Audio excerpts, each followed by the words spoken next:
ಇವತ್ತು ಇಡೀ ರಾಜ್ಯಾದ್ಯಂತ ಜನತಾದಳ ಪಕ್ಷ ಜನರೊಂದಿಗೆ ಜನತಾದಳ ಅಂತಕ್ಕಂಥ ಕಾರ್ಯಕ್ರಮದ ಹೆಸರಿನಲ್ಲಿ ರಾಜ್ಯವ್ಯಾಪ್ತಿ ಈಗಾಗಲೇ ಹಲವಾರು ಬಹುತೇಕ ಜಿಲ್ಲೆಗಳು ಬಹುತೇಕ ತಾಲೂಕುಗಳಿಗೆ ನಿರಂತರವಾಗಿ ಭೇಟಿಯನ್ನು ಕೊಡ್ತಾ ಇದ್ದೇವೆ.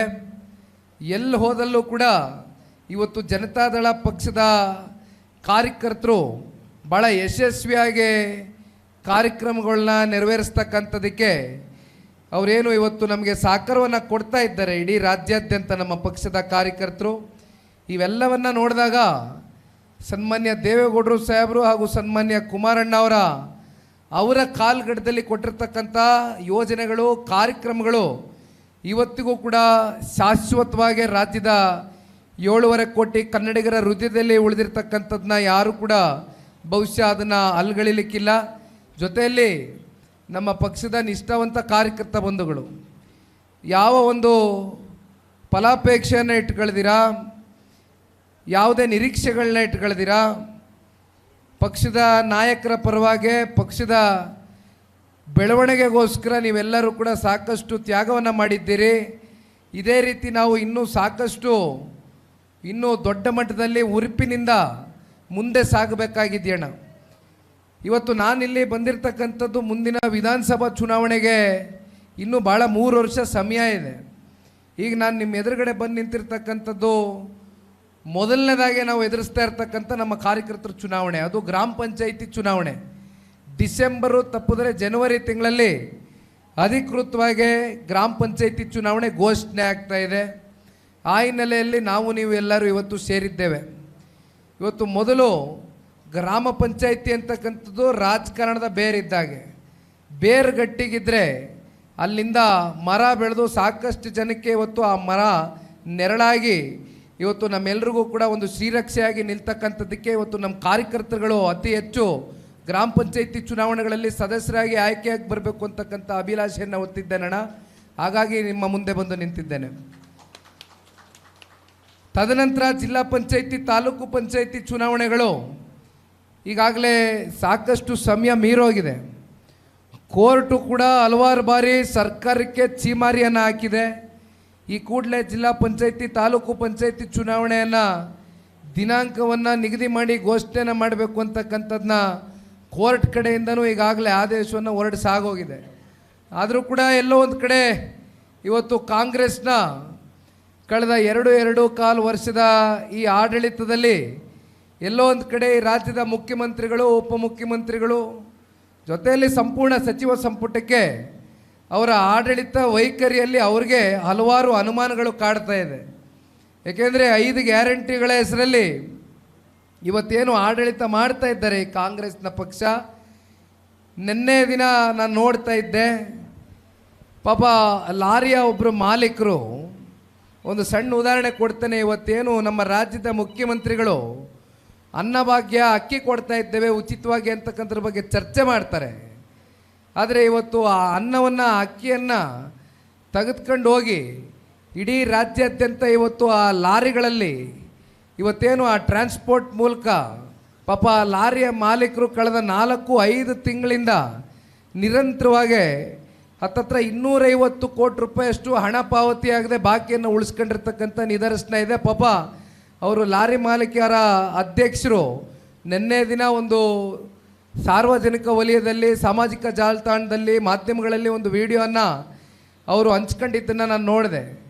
ಅವ್ರು ಹೇಳ್ತಾಯಿದ್ರು, ಪಾಪ ಈ ಲಾರಿಗಳನ್ನ ನಾವು ಮನೆಯಲ್ಲಿ ನಮ್ಮ ಹೆಣ್ಮಕ್ಳುಗಳ ಒಡವೆಯನ್ನು ಅಡ ಇಟ್ಟು ಹೆಂಗೋ ಸಾಲ ಸೋಲ ಮಾಡಿ ಆ ಫೈನಾನ್ಷಿಯರ್ಗಳ ಹತ್ರ ಪ್ರತಿ ತಿಂಗಳು ನಾವು ಬಡ್ಡಿಯನ್ನು ಕಟ್ಟಬೇಕು, ಲಾರಿಯನ್ನು ತೆಗೆದುಕೊಂಡು ಬಂದಿರ್ತೇವೆ. ಆದರೆ ಇವತ್ತು ಅಂತಿಮವಾಗಿ ನಾವು ಬಡ್ಡಿಯನ್ನು ಕಟ್ಟಲಿಕ್ಕೆ ಆಗ್ತಾಯಿಲ್ಲ. ಫೈನಾನ್ಷಿಯರ್ಗಳು ಬಂದು ಇವತ್ತು ಲಾರಿಯನ್ನು ಸೀಸ್ ಮಾಡ್ತಕ್ಕಂಥ ಒಂದು ಪರಿಸ್ಥಿತಿ ಬಂದಿದೆ. ದಯವಿಟ್ಟು ಈಗಲಾದರೂ ನಮ್ಮನ್ನು ಉಳಿಸ್ಕೊಳ್ಳಿ. 4-5 ತಿಂಗಳ ಕಾಲ ಭಾಳ ನಾವು ಯಾವುದೇ ಕಾರಣಕ್ಕೂ ಸರ್ಕಾರಕ್ಕೆ ಮುಜುಗರ ಉಂಟಾಗಬಾರ್ದು ಅಂತ ಬಾಯಿ ಕಟ್ಕೊಂಡು ಕೂತಿದ್ವು. ದಯವಿಟ್ಟು ನಮ್ಮನ್ನು ಉಳಿಸಿ ಅಂತಕ್ಕಂಥದ್ದು ಪಾಪ ಈಗ ಹೊಸದಾಗೆ ನಿನ್ನೆಯಿಂದ ಒಂದು ಪ್ರಾರಂಭ ಆಗಿದೆ. ಇನ್ನೇನು ನೀವು ವಸತಿ ಬಗ್ಗೆ ಅಂತೂ ಇತ್ತೀಚೆಗೆ ನೋಡಿದ್ರಿ, ಏನು ವಸತಿ ಯೋಜನೆ ಅಡಿ ಆಡಳಿತದಲ್ಲಿ ಇರ್ತಕ್ಕಂಥ ಅವರ ಸ್ವಂತ ಪಕ್ಷದ ಶಾಸಕರ ಪರಿಸ್ಥಿತಿಗಳು ಇವತ್ತು ಯಾವ ರೀತಿ ಆಗಿದೆ. ಒಂದು ಕಡೆ BR ಪಾಟೀಲ್ರು, ಇನ್ನೊಂದು ಕಡೆ ಕಾಗೇರವರು, ಇನ್ನೊಂದು ಕಡೆ ಕಾಂಗ್ರೆಸ್ನ ಮೊಳಕಾಲ್ಮೂರು ಶಾಸಕರು. ಇವ್ರು 3 ಜನ ಸಾರ್ವಜನಿಕವಾಗಿ ಆಚೆ ಕಡೆ ಬಂದು ಇವತ್ತು ಜನ ನಮಗೆ ಮತ ಹಾಕಿ ಗೆಲ್ಲಿಸಿದ್ದಾರೆ. ಜನ ಸ್ವಾಭಾವಿಕವಾಗಿ ಮತ ಹಾಕಿ ನಿಮ್ಮನ್ನು ಗೆಲ್ಲಿಸಿದಂಥ ಸಂದರ್ಭದಲ್ಲಿ ನೀವು ತಾಲೂಕುಗಳಿಗೆ, ಹಳ್ಳಿಗಳಿಗೆ, ನಗರ ಪ್ರದೇಶಕ್ಕೆ ಹೋದಂಥ ಸಂದರ್ಭದಲ್ಲಿ ನಿಮಗೆ ಪ್ರಶ್ನೆ ಮಾಡ್ತಾರೆ, ಅಲ್ಲಪ್ಪ ಸರ್ಕಾರ ನಿಮ್ಮದಿದೆ, ಸಂಪೂರ್ಣ ಬಹುಮತದ ಸರ್ಕಾರ, 5 ಗ್ಯಾರಂಟಿಗಳು ಅಂತೀರಿ, ಎಲ್ಲ ರೀತಿ ಶಕ್ತಿ ತಂದುಕೊಟ್ಟಿದ್ದೀವಿ ರಾಜ್ಯದ ಜನತೆ, 10 ರೂಪಾಯಿನ ಕೆಲಸ ಆಗಿಲ್ವಲ್ಲಪ್ಪ, ರಸ್ತೆಗಳಾಗಿಲ್ಲ, ಚರಂಡಿಗಳ ವ್ಯವಸ್ಥೆ ಆಗಿಲ್ಲ, ಯಾವ ಸರ್ಕಾರಿ ಕಟ್ಟಡಗಳು ಇಲ್ಲಿವರೆಗೂ ಒಂದು ಕಟ್ತಕ್ಕಂಥದ್ದಕ್ಕೆ 10 ರೂಪಾಯಿ ಅನುದಾನವನ್ನು ತಗೊಂಡು ಬರಲಿಕ್ಕೆ ಆಗಿಲ್ವಲ್ಲ ನಿಮಗೆ ಅಂತಕ್ಕಂಥದ್ದನ್ನು ಇವತ್ತು ಕಾಂಗ್ರೆಸ್ನ ಸ್ವಪಕ್ಷೀಯರಿಗೆ ಏನಿವತ್ತು ರಾಜ್ಯದ ಹಾಗೂ ಅವರ ತಾಲೂಕಿನ ಜನತೆ ಚೀಮಾರಿ ಆಗ್ತಾ ಇರ್ತಕ್ಕಂಥದ್ದನ್ನು ಸಹಿಸಲಾರದೆ ಪಾಪ ಅವರು ಅಸಹಾಯಕತೆಯನ್ನು ಇವತ್ತು ಹೊರಗಾಕಿರ್ತಕ್ಕಂಥದ್ದು ಕೂಡ ಹಲವಾರು ನಿದರ್ಶನಗಳನ್ನ ನಾವು ನೋಡಿದ್ದೇವೆ. ಅದರಲ್ಲಿ ಪಾಪ BR ಪಾಟೀಲ್ರು ನಮ್ಮ ಪಕ್ಷದಲ್ಲೇ ಇದ್ದಂಥವ್ರು, ಸಿದ್ದರಾಮಣ್ಣವ್ರು ನಮ್ಮ ಪಕ್ಷ ಬಿಟ್ಟು ಹೋದಂಥ ಸಂದರ್ಭದಲ್ಲಿ ಪಾಪ ಅವ್ರನ್ನೆಲ್ಲ ನಂಬ್ಕೊಂಡು ಹೋದಂಥವ್ರು 7 ಬಾರಿ 8 ಬಾರಿ ಶಾಸಕರಾಗಿರ್ತಕ್ಕಂಥವ್ರು. ಅವರು ಕೂಡ ಪಾಪ ಹೇಳ್ತಾರೆ, ಈ ವಸತಿ ಯೋಜನೆ ಅಡಿ ಸಂಬಂಧಪಟ್ಟಂಥ ಮಂತ್ರಿಗಳನ್ನ ಹೋಗಿ ಭೇಟಿ ಮಾಡಿ ನಮಗೆ ಮನೆಗಳನ್ನ ಕೊಡಿ ಅಂತಕ್ಕಂಥದ್ದನ್ನ ನಾವು ಮನವಿಯನ್ನು ಸಲ್ಲಿಸಿದಂಥ ಸಂದರ್ಭದಲ್ಲಿ ನಮಗೆ ಯಾವುದೇ ರೀತಿ ಸರ್ಕಾರದ ಕಡೆಯಿಂದ ಆಗಲಿ ಅಥವಾ ಸಂಬಂಧಪಟ್ಟಂಥ ಮಂತ್ರಿ ಕಡೆಯಿಂದ ಆಗಲಿ ಇವತ್ತು ಆ ಮನೆಗಳನ್ನ ಕೊಡ್ತೇವೆ ಅಂತಕ್ಕಂಥದ್ರ ಬಗ್ಗೆ ಇಲ್ಲಿವರೆಗೂ ಒಂದು ಮಾತು ಕೂಡ ನಮ್ಗೆ ಹೇಳಿಲ್ಲ.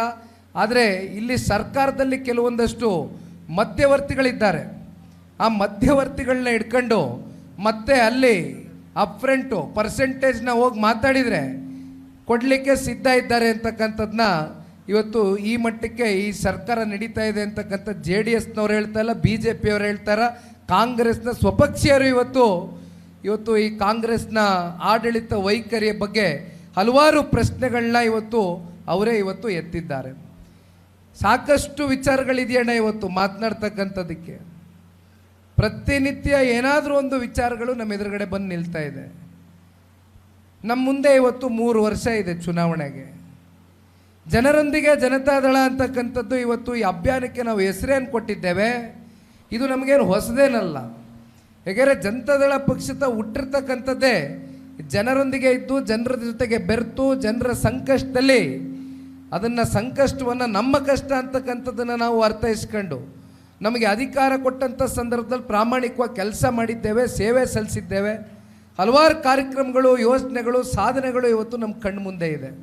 ಸ್ವಾದಿಷ್ಟತೆಯ ಸ್ವಾದ, ತಾಜಾತನದ ಆಹ್ಲಾದ, ಉತ್ತಮ ಆರೋಗ್ಯ ಮತ್ತು ಹೆಚ್ಚಿನ ರೋಗ ನಿರೋಧಕ ಶಕ್ತಿಯ ವೃದ್ಧಿಗೆ ಈಗ ನಿಮಗೆ ಸಿಗುತ್ತಿದೆ ಉತ್ತಮ ಗುಣಮಟ್ಟದ ಪೌಷ್ಟಿಕಾಂಶ.